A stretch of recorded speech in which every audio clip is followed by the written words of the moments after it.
Right, so this time I'm going to open back.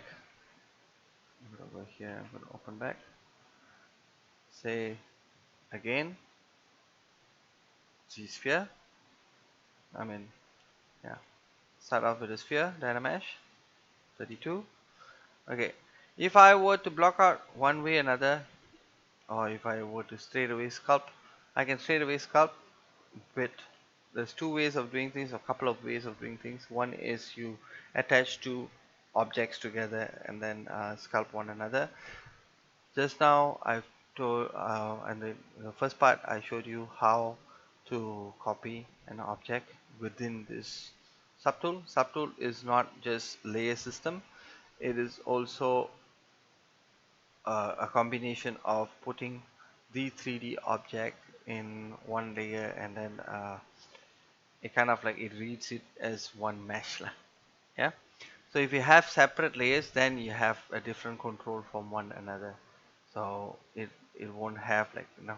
Now if I show you how to append and insert. Okay, if I insert another object or another mesh, what happens is it becomes a separate layer and you have an individual uh, kind of like individual control over the mesh.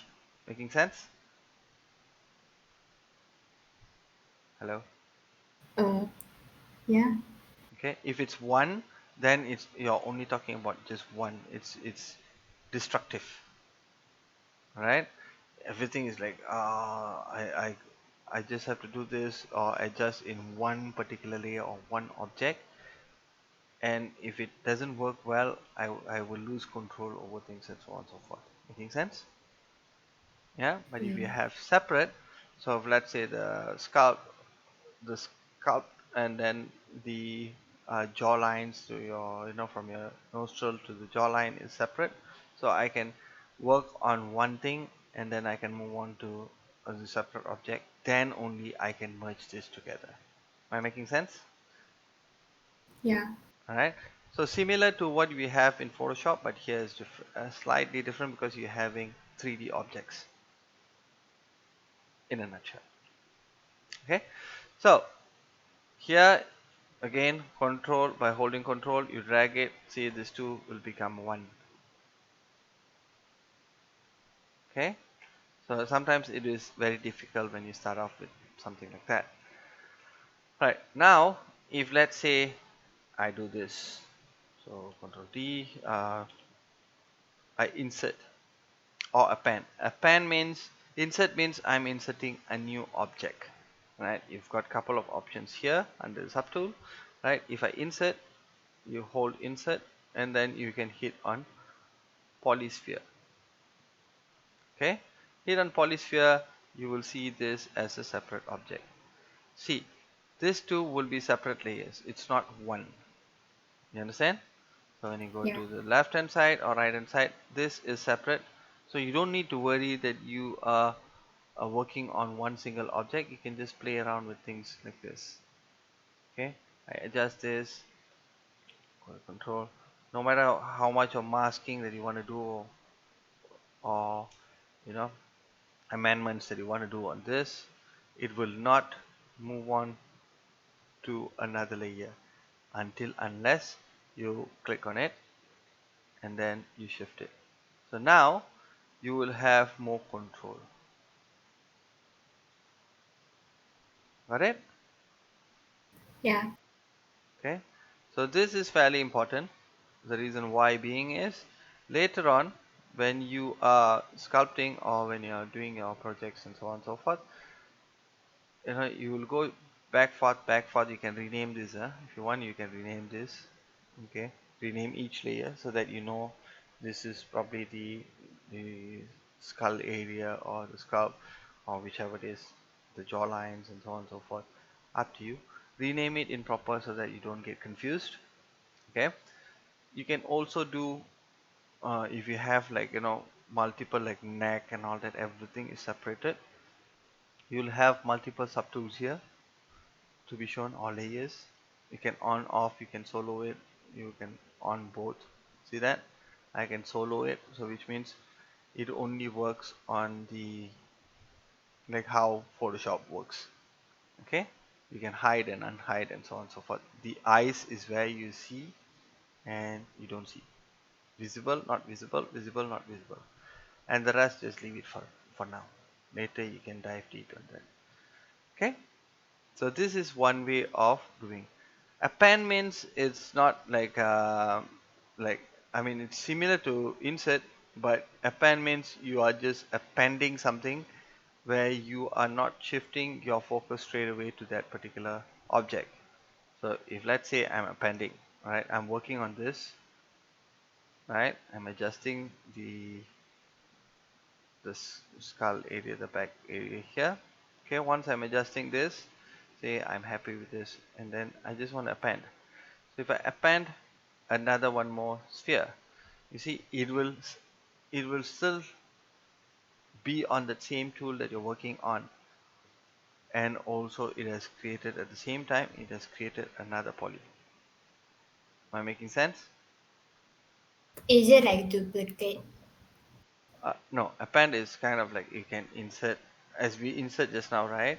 You insert, you will shift. So append means I'm still working on this dude. Say, let's say I delete this. You can you can bring in the same thing. Okay, so I'm working on this, right, on this particular object here. Okay, say I'm sculpting and I'm doing all this adjustment to this object. So if I append means, say I go to sphere 3D, see it is remaining there. I'm still working on this. You get what I mean? So you can also duplicate the same thing, alright? Or you can duplicate here. You have to try all this and see. Okay, duplicate means it's duplicating the subtool. So append, you can append the same thing, polysphere. You can also insert the same or the previous meshes that you're working on. You'll get the hang of it as you move on. See, like for instance, if I want to shift to this, I have to click here, then only I can go back and adjust it accordingly. Am I making sense? Oh, No? maybe. Yes? A bit. A bit. A bit. A bit lah, yeah? So, you'll get the hang out, don't worry. Alright? The reason why I am talking about a pan tool and insert tool is especially when you want to add in the eyeball. Got it? So there are speed sculpts that you see in what they call YouTube videos, tutorials, and all that. That we can do that. But if you're pro, yes, you can straight away move to that because you know how to extract things. But if you're not that pro, you may want to get the fundamentals right so that you have more of a control on your meshes. See, sometimes depending on artists, some artists would prefer, all right, to have it like separate so that he has more control and then he can adjust the blockouts better. You know what I mean? Yes, no?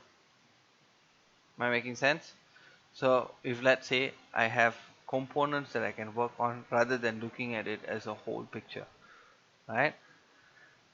I prefer to work like this depending on the situation, okay?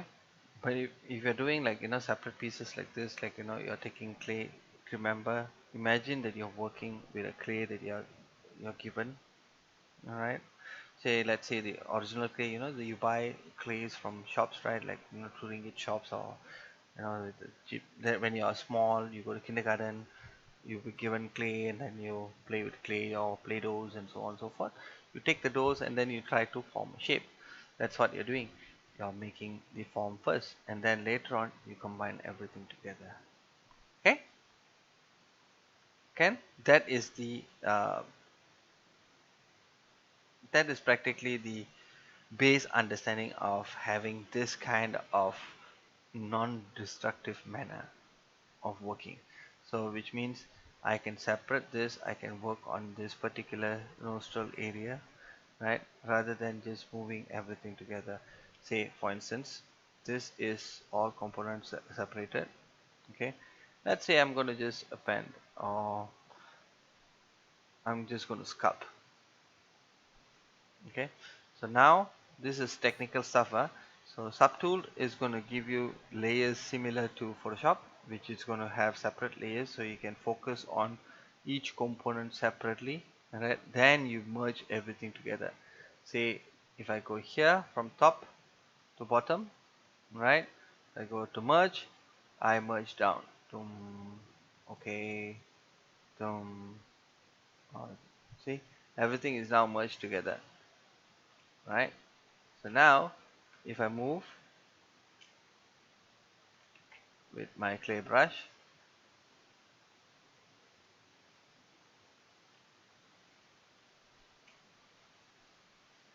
I can then form this face. You can see? Yeah. Easier. Okay. So this is one way of doing. You do the landmarks, you finish your landmarks. After that, you just merge things together. You get this option. So you can go with Control D twice maybe, or you can Z remesh. You can just go ahead and let me make the draw size smaller, and this is where the fun part will start. This is B, okay, like that, right? So you start sculpting from here.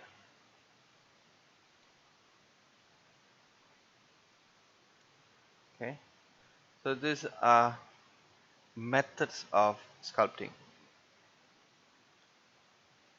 Okay, not everything that we're doing is perfect, as long as end of the day, if your sculpt is clean and easy to read or easy to adjust in the long run, then it is working. Got it? So in a nutshell, that's how it is lah. Y'all understand what I'm trying to say? Yeah. Right?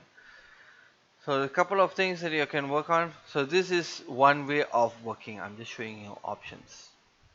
Okay? Can? Can I? Yeah. So after this, I'm going to show you straight away how to sculpt from Dynamesh. Okay? One is to get this an idea of how you want to have it in layer, and then merge it together. So you take one step at a time, so you don't get overwhelmed with what you're seeing. See, some of them may get confused straight away if you're going to sculpt from a clay, right? You're going to go ahead and do this. I want to have this beautiful. I'm going to sculpt this, and I'm going to sculpt all this stuff. So B, D, S, damn standard. I'm going to have, the mouth here, and then I'm going to have alternate to give it sharp. So you want to go detail straight away, right? That's what you're going to do. You kind of like, oh, okay, this is cool, now I can see details. If not, it's end of my world. I go here, I want to see details around here. So this is what you're going to do, and finally you'll see the shape is wrong. Am I right? Most of the time you will feel frustrated. Okay, this is the nose. See, it is cool. Who doesn't want it to look beautiful straight away? But then this is standard brushes that you're given now. So have that. Then you go like, oh, okay, these are all the details that I want to work on. Maybe you want to have like, the eyelids to be properly laid out. Then you finally will see, hey, something is wrong. Maybe my shape from here it looks fine, from front it looks super weird, right? So this is what you will have in the beginning. Everyone will face this. issue. We'll go like, what did I do? Why is it so wrong? Did I just went to the fifth gear? I mean, took a shortcut. I'll try to get a shortcut and then get things just pretty. You get what I mean? So anatomically, this will be wrong.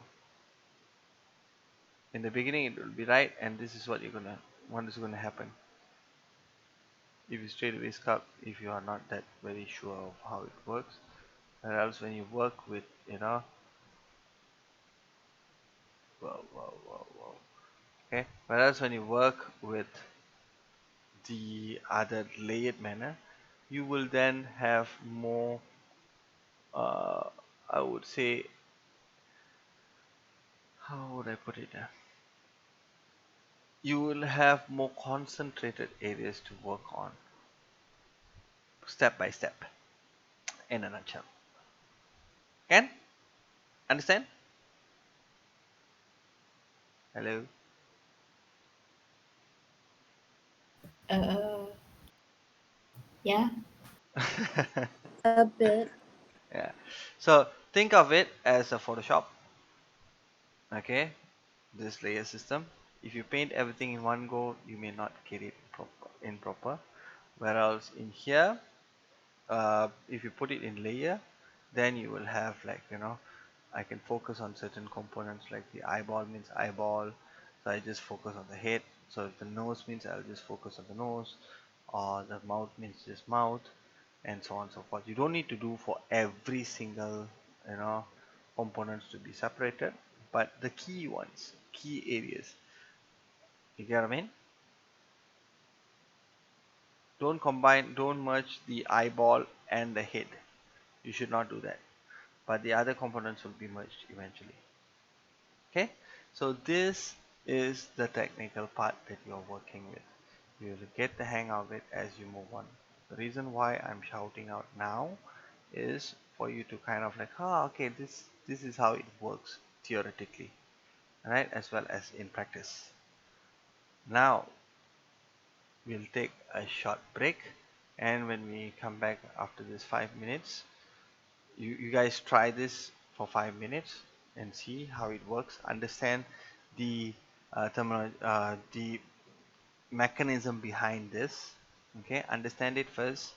Once you understand this, okay, we will then start our sculpting. How about that? On the part 3. Okay, Okay. right. So now just don't need to be perfect, right? Just do something that is just play around with the tools and get an idea first. When we come back, we start sculpting. Okay, fair enough. I give you about a 5 minutes break. You continue after the 5 minutes. You continue, say about 9. Uh, I'll give you a break first. I'm gonna stop this recording. So this would be part 2.